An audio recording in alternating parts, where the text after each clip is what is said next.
सुष्ठुभागं सस्तनूभिः विश्ववेदाः स्वस्ति नस्तार्क्ष्यो अरिष्टनेमि स्वस्ति नो बृहस्पतिर्दधातु ॐ शान्ति शान्ति शान्तिः। स्वागतम सुस्वागतम। सकल हिंदू समाज समिती अलिबाग आयोजित या हिंदू संमेलनात मान्यवर अतिथींसह आपणा सर्व हिंदू बंधू भगिनींचे आम्ही मनपूर्वक स्वागत करत आहोत। मुळारंभ आरंभ तो निर्गुणाचा नमो शारदा मूळ चत्वार वाचा गमो पंथ आनंद तया राघवाचा। आपण संमेलनाची सुरुवात करत आहोत गणेश वंदनेने। ही गणेश वंदना सादर करत आहे कथक पारंगत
शंकर सुवन भवानी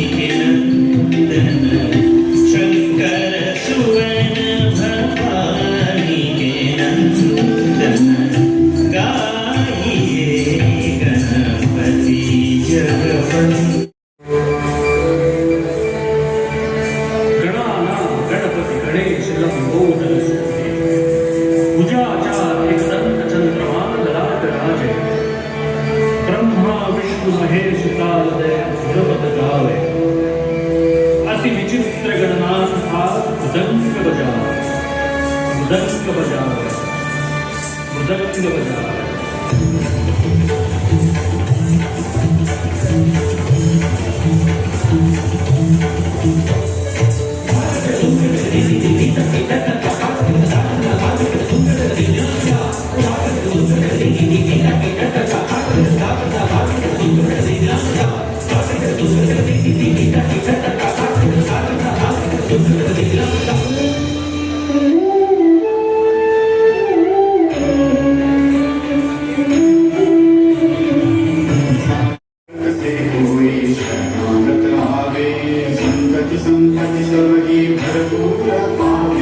ऐसे तू महाराज गोपवती भावे गोसावी नंदन निशिदिन गुण गावे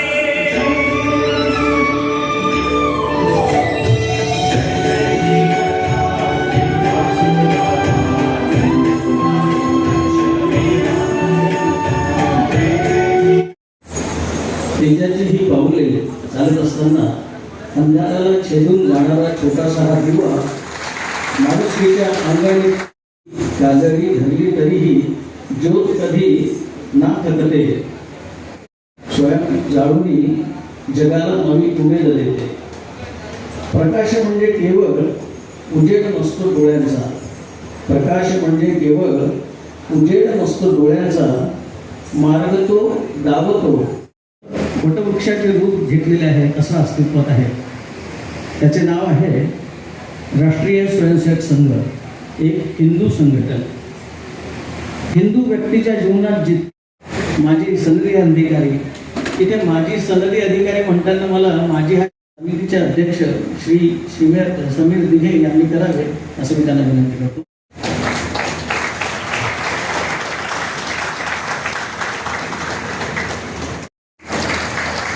त्यानंतर आजचे वक्ते तसेच आजच्या संमेलनातील दुसऱ्या वक्त्या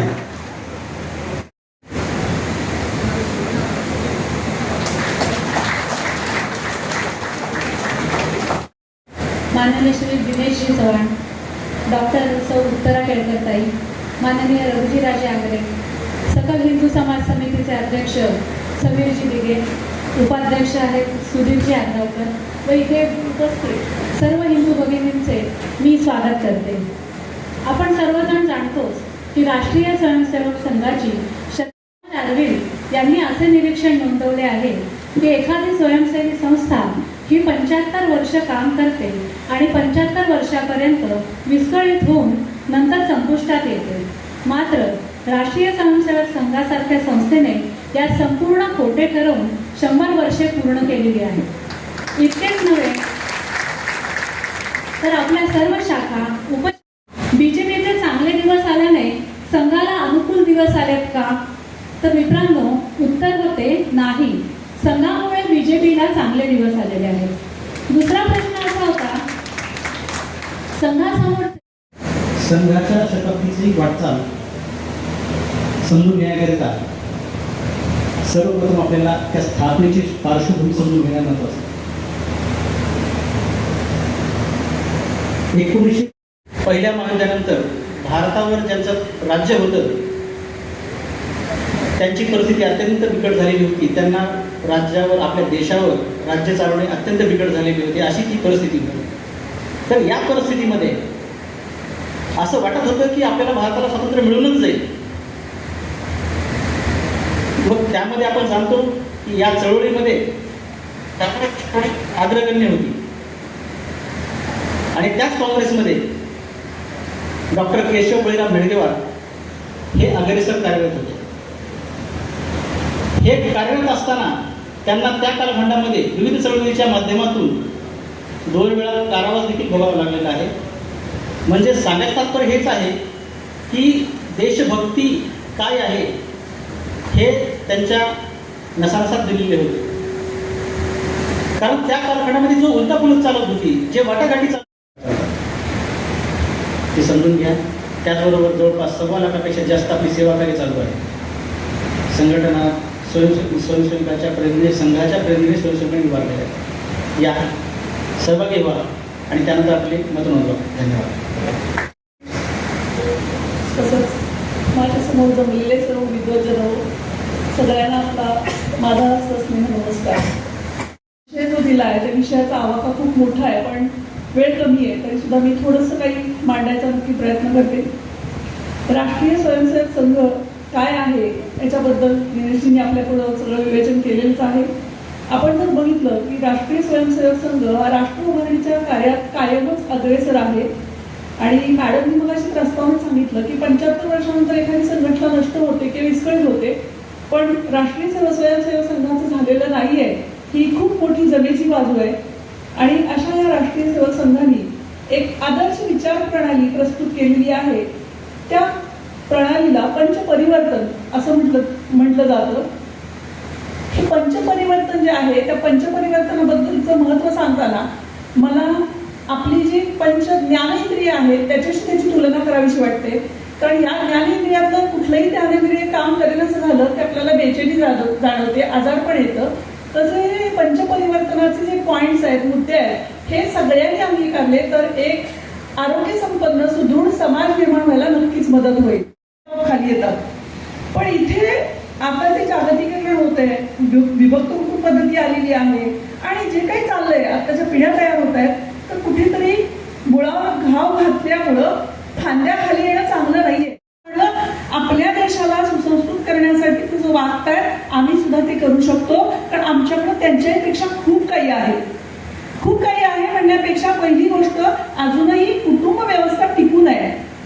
अजूनही आमच्याकडं घटस्फोट आता होत नाही असं मला म्हणायचं नाहीये, परंतु या गोष्टीकडे थोडंसं वेगळ्या नजरेने बघितलं जातं. अजूनही कुटुंब वाचवण्याचा प्रयत्न केला जातो. कुटुंब विच्छेद होण्यापेक्षा कुटुंब संलग्न राहावं म्हणून प्रयत्न होतात.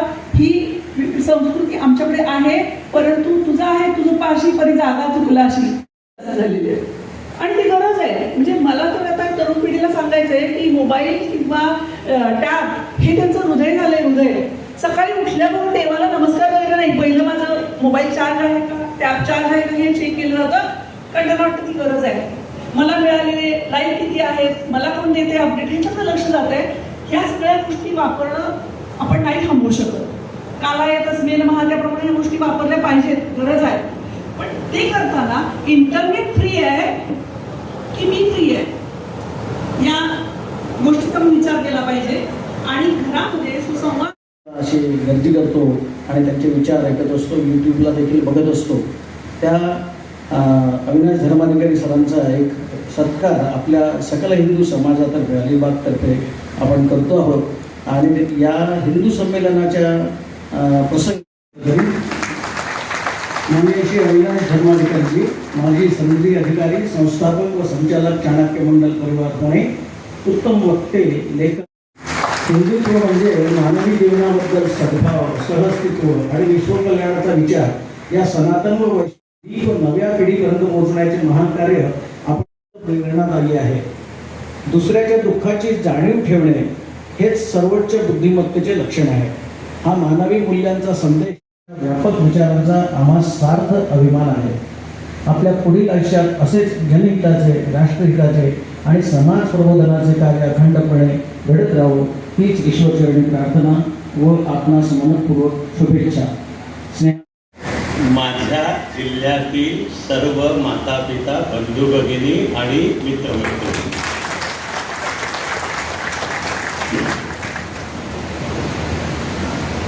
आज इथे येण्यामध्ये विशेष आनंद आहे. N+1 नेहमीपेक्षा मुळामध्ये हिंदू संमेलनामध्ये सहभागी होणं हाच आनंद आहे.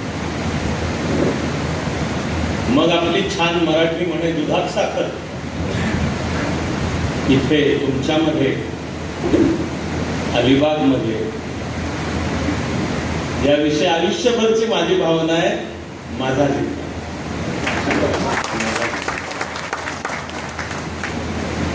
खरी अशी काही फार वेगळं असं नाही आहे. सगळे IAS अधिकाऱ्यांना ते ज्या जिल्ह्याचे कलेक्टर होते, तर आधी नंतर कोणत्याही वेगवेगळ्या पदांवर असले तरी तसं IAS त्याच्या डोक्यात आपण ज्याचे कलेक्टर होतो तो जणू आपला जिल्हा, ती असतेच भावना.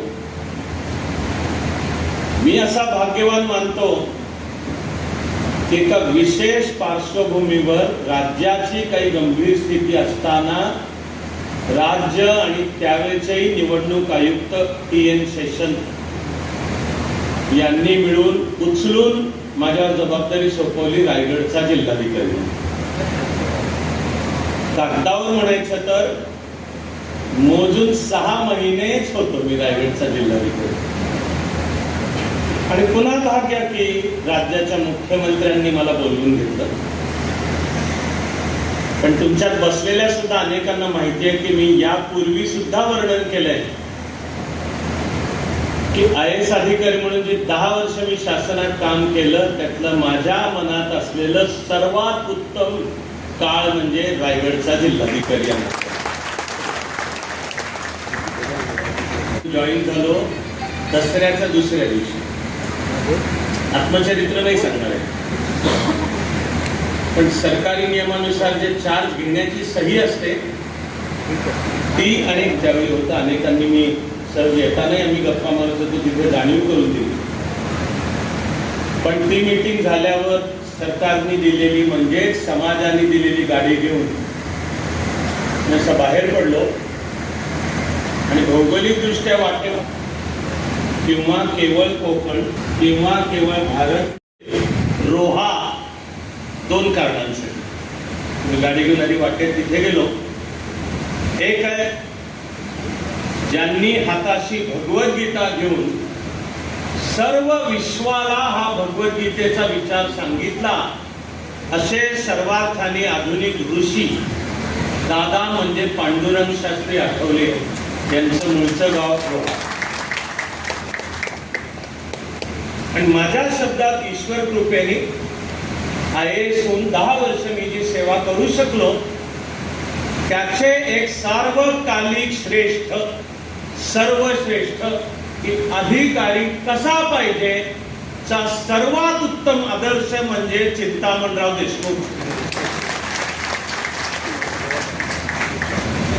स्वातंत्र्यपूर्व काळात सुद्धा प्रशासनात जाण्यामागची त्यांची दृष्टी देशप्रेमाची होती.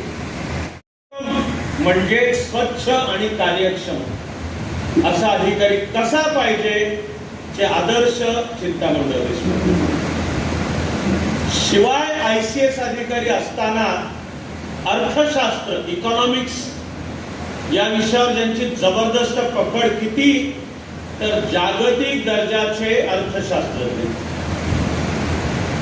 आणि स्वतःच्या त्या गुणवत्तेमुळे भारताच्या बँकिंग क्षेत्राची जी सर्वोच्च अपेक्स सर्वोच्च बँक रिझर्व्ह बँक चे सर्वोच्च पहिले भारतीय गव्हर्नर रिझर्व्ह बँकेचे म्हणजे चिंतामणराव देशमुख.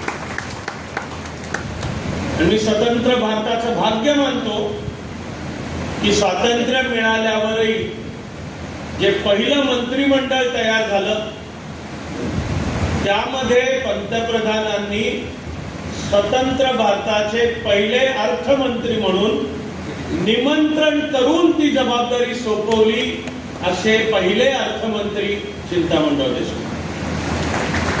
असं तीर्थक्षेत्र. तिथून अर्थातच गेलो महाड, 14 तळे. आपलं मित्र हो सर्वांचं ते तीर्थक्षेत्र आहे.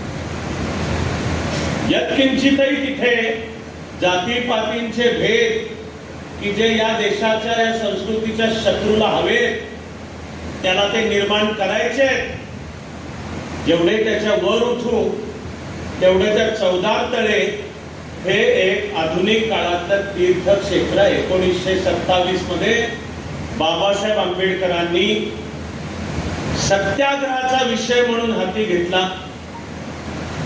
त्यावेळच्या मुंबई राज्याच्या त्यावेळच्या विधानसभेत अधिकृत ठराव संमत झाला होता की जातपात न पाहता सर्व पाणवठे सर्वांसाठी खुले असतील. त्या ठरावानुसार महाड नगरपालिकेने सुद्धा ठराव संमत केला होता की आमच्या नगरपालिका क्षेत्रातले सार्वजनिक पाणवठे सर्वांसाठी खुले असतील. त्यावेळी ते 14 तळं होतं खासगी मालकीचं, पण त्यांनी पण जाहीर केलं की हे माझं जातपात न पाहता सर्वांसाठी खुलं असेल. म्हणून बाबासाहेबांनी निवड केली की आम्ही तुम्ही जर एक असलो, जो तुमचा देव आहे तोच आमचा असेल आणि ती आपली समजांची मिळून संस्कृती, देश, भारत माता एक असेल तर आम्हाला त्याच्यावर पाणी पिण्याचा हक्क पाहिजेच ना.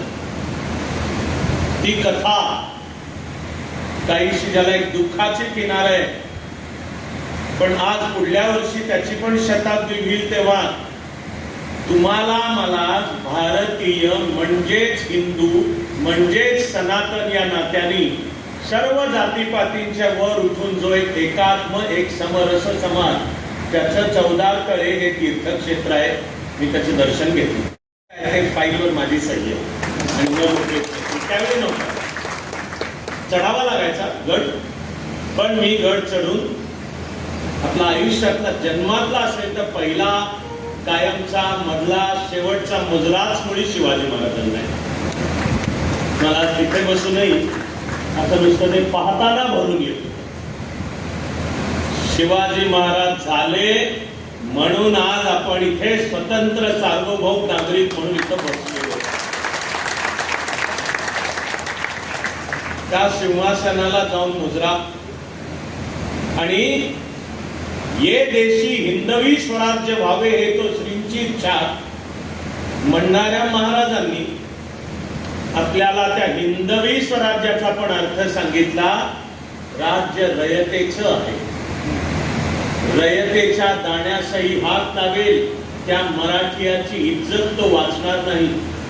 आणि लोकांना न्याय देणारं प्रशासन, स्वच्छ आणि कार्यक्षम प्रशासन, पारदर्शक कारभार करणारं प्रशासन, लोकांना उत्तरदायी असलेलं प्रशासन हे त्याच काळात जाणीव करून देऊन शिवाजी महाराजांनी आपल्याला शिकवलं की नाहीतर तुम्ही जर अधिकारांचा गैरवापर करू लागला, पैसे खाल्ले, जातीपाती पाळल्या, सरकारी पदाचा आणि सत्तेचा वैयक्तिक स्वार्थासाठी वापर केला तर महाराजांचं वाक्य आहे, मग लोक म्हणतील या परीस मुघल परवडले. हे कसलं हिंदवी स्वराज्य, या परीस मुघल परवडले. मूळची वाक्य सांगतो मी महाराजांची. तसं मी जाऊन महाराजांचं दर्शन घेऊन आपलं काम, आपल्याला आपलं जीवन जगायचं. या आपल्या जीवनामध्ये मी एक माणूस म्हणून इथपासून ते एका मी कुटुंबाचा घटक आहे. ते कुटुंब समाजाचा घटक आहे की जो आपल्याला समाज एकात्म आणि समरस हवा. तो समाज मिळून बनतं तुमचं माझं राष्ट्र की ज्याचा एक नागरिक म्हणूनही आपली प्रत्येकाची जबाबदारी आहे. आणि आपल्या संकल्पनेतला राष्ट्राचा विचारही आपण विरुद्ध विश्व, right or wrong my country, we us versus they असा भारताचा राष्ट्रविचार नाही, तो पाश्चात्य राष्ट्रविचार आहे. भारताचा राष्ट्रविचार आपल्याला शिकवतो की माणसाच्या जाणीवा जशा वाढत जातात तसे त्याच्या जाणीवेमध्ये अधिकाधिक मोठी मानवता सामील होत जाते. काहींनी तुम्हाला पंचसूत्री तरी वेळेत त्यांच्याही मर्यादा मला आवडलं असतं आणखी ऐकायला. तुमचं PhD तर वाचायला मला आवडणार विषय जर तो वाचा त्या मागचं की आपलं प्रत्येकाचं जीवन भौतिक पातळीला शरीर म्हणून जो जन्म घेतो ते माझे एक व्यक्ती म्हणून, त्याला संघाच्या शताब्दीच्या वर्षात पंचसूत्रीला आपल्याला सांगण्यात आलं की अरे तू कोण आहेस, ओळख ना. आत्मबोध, स्वची ओळख, आत्मबोध. तू एक माणूस, या भारत देशाचा नागरिक, आत्मबोध तुझा, तो ओळख. त्या आत्मबोधाचे हे सगळे मुद्दे, खाणं पिणं उठणं बसणं वावरणं इत्यादी. त्या व्यक्तीची जाणीव जशी विस्तारू लागेल तसं आपल्या करताचं कळणारं पहिलं युनिट आहे कुटुंब. आपलं कुटुंब, छोटं कुटुंब. आई वडील सुद्धा घराकरता जीव टाकतात, मुलांकरता जीव टाकतात, छाती फुटेपर्यंत दमेपर्यंत जगत राहतात ते की माझ्या मुला मुलींना एक चांगलं भवितव्य दाखवायचं आहे. मला ती जाणीव जशी अधिक विस्तारावं लागेल तसं दिसेल की आपल्या छोट्या कुटुंबा पलीकडे आणखी एक मोठं कुटुंब आहे समाज नावाचं. त्या तुमचा माझा मिळूनचा एकत्र बनणारा समाज. कोणी एक व्यक्ती एकटी नसते, कोणी एक व्यक्ती एकटी जगूच शकत नाही, पण एकमेकाला धरून राहणारा समाज, एकमेकाचं बळ वाढवणारा समाज, एकमेकांच्या शक्तीची बेरीज नाही गुणाकार करणारा समाज. ती मग विस्तारलेल्या जाणीवेमध्ये मग तो समाज येऊ लागतो की जो आपल्याला एक रस, समतापूर्ण, एकमेकांच्या आपुलकीने राहणारा म्हणून सुंदर शब्द आहे समरसता. समरसता की आम्ही सारे या भारत मातेची लेकरं या नात्याने एकत्र आहोत. ते त्या विस्तारणाऱ्या जाणीवेमध्ये मग सगळा समाज आली. अभ्यास असल्याचा दावा असतो ते म्हणतात की भारत कधी राष्ट्र नव्हतंच. 1648 मध्ये युरोपमध्ये काहीतरी लढायांच्या मधनं तिकडच्या राजांचा एक करार झाला की ज्याला वेस्टफालियाचा करार म्हणतात. तर पाश्चात्य विचारावरच ज्यांचा कोश तयार झालेला असतो ते म्हणतात की राष्ट्र ही संकल्पनाच तिकडून आली. आजही देशामध्ये अशा शक्ती उजळ माथ्याने वावरत आहेत. अशा शक्ती स्वतःला पुरोगामी वगैरे म्हणवून घेत आहेत. त्या शक्तींना आपली शिक्षण पद्धती, मीडिया, सार्वजनिक जीवन, कलेचं जग, नाट्यसृष्टी आणि चित्रपटसृष्टी सगळ्यामध्ये बेस आहे. त्यांना एक तर त्यांचा आजही अशा शक्ती आहेत की जे म्हणतात भारत राष्ट्र कधी नव्हतं, ते म्हणतात आजही नाही, आजही नाही. तिकडे बोलतात की भारत राष्ट्र नाहीये. राज्यघटनेचं कलम 1 दाखवतात, India that is Bharat shall be union of states असं बोट टेकून. हे ज्या थोर युवक नेत्यांनी केलं, मला पक्षीय राष्ट्रांमध्ये आणायचं नाहीये, राष्ट्र हा मुद्दा तो जास्ती मोठा आहे, पण त्याच्या दुर्दैवाने लंडन मधल्या ज्या सभेमध्ये हा नेता म्हणतो भारत राष्ट्र नाहीच आहे. बघा राज्यघटनेचा कलम 1 आहे, India that is Bharat shall be union of states. की वेगवेगळी राज्य एकत्र आली आणि त्यांचा बनला भारत देश. त्याच्या दुर्दैवाने की जी UPSC नागरी सेवा परीक्षा असते ती पार करून भारत सरकारच्या सेवेत असलेले एक अधिकारी लंडन मध्ये तिथे समोर होता. मी सांगतो त्या प्रसंगाची क्लिप आहे बरं का. आजही कोणाला उत्सुकतेने खोलात जायचं असेल तर जरूर नंतर शोधून ती मूळची पहा. त्याने हात वर केला, तो त्याच्या जागेवर उभा राहिला आणि तो या नेत्याला म्हणाला की तुम्ही म्हणालात भारत एक राष्ट्र नाहीये, तुम्ही कलम 1 सांगितलं, तो म्हणाला तुम्ही थोडी तसदी घेतली असती, एक पान मागे जाण्याची. म्हणजे आधुनिक भारताच्या राज्यघटनेचा सरनामा, इंग्लिश शब्द प्रिएम्बल, त्याच्यामध्ये भारताचा स्पष्ट उल्लेख नेशन, कॅपिटल N हे राष्ट्र आहे. आणि ते काय केवळ 15 ऑगस्टला अस्तित्वात आलं नाही. काही जणांची बुद्धी इथपर्यंत धावते म्हणायला की भारत पूर्वी कधी राष्ट्र नव्हता, इंग्रजांनी केलं म्हणतात त्याला राष्ट्र. लक्षात घ्या की मनाला गुलामी शिकवणारं काय सांगितलं जाते आपल्याला, याला म्हणलं जाते पुरोगामित्व किंवा वैचारिकपणा. की नाही, राष्ट्र कधीच नव्हता भारत, इंग्रजांनी एकत्र आणला. प्रार्थना आहे अस्मिन राष्ट्रे समुत्पन्ने, तुम्हाला वेदात केवळ सांगते की आपण कोण आहोत. आपण सगळे, आमचे रंग रूप दिसणं करणं वेगवेगळं असेल, हे वैविध्य वेदामध्ये सुद्धा दिसून येतं, पण त्या वैविध्यातली सुद्धा एकात्मता म्हणजे जी भारतीय संस्कृती तुमची माझी, ती काश्मीरच काय, कैलासापासून कन्याकुमारी आणि कच्छ पासून कोहिमा पर्यंत विविधतेतल्या एकात्मतेने ती नटलेली आहे. ती हजारो वर्ष आहे. ते सनातन म्हणजे तुमचं माझं राष्ट्र. जाणीवा जशा विस्तारू लागतील तसा त्यामध्ये मग हे माझं राष्ट्र आधुनिक काळातली ती लोकशाही आहे की जी आपल्याला नवीन नाही, जगातल्या लोकशाहीची जननीच आहे भारत, मदर ऑफ डेमोक्रेसी. अजिबात हा खोटा अनुभव, खोटा अभिमान नाहीये. थेट वेदांच्या मध्ये गावाचा कारभार चालवणाऱ्या समिती की ज्या थेट लोक सांगतील कोण आहे, त्या समितीतून गावाचा दैनंदिन कारभार चालवणारी म्हणजे आधी गावाची सभा आणि त्या सभेतून निवड होईल ती समिती, हे वेदापासूनचे उल्लेख. लोकांनी निवडून दिलेला राजा, शाक्य कुल, आणि वर्णन उपलब्ध आहेत मूळच्या ऐतिहासिक दस्तावेजात की लोक एकत्र बसणार. शलाका म्हणजे झाडाच्या सालीपासून तयार केलेले कागदासारखं, त्याच्यावर म्हणणार की आमचा राजा कोण झाला पाहिजे आणि त्याच्याशी गुंडाळी करून कला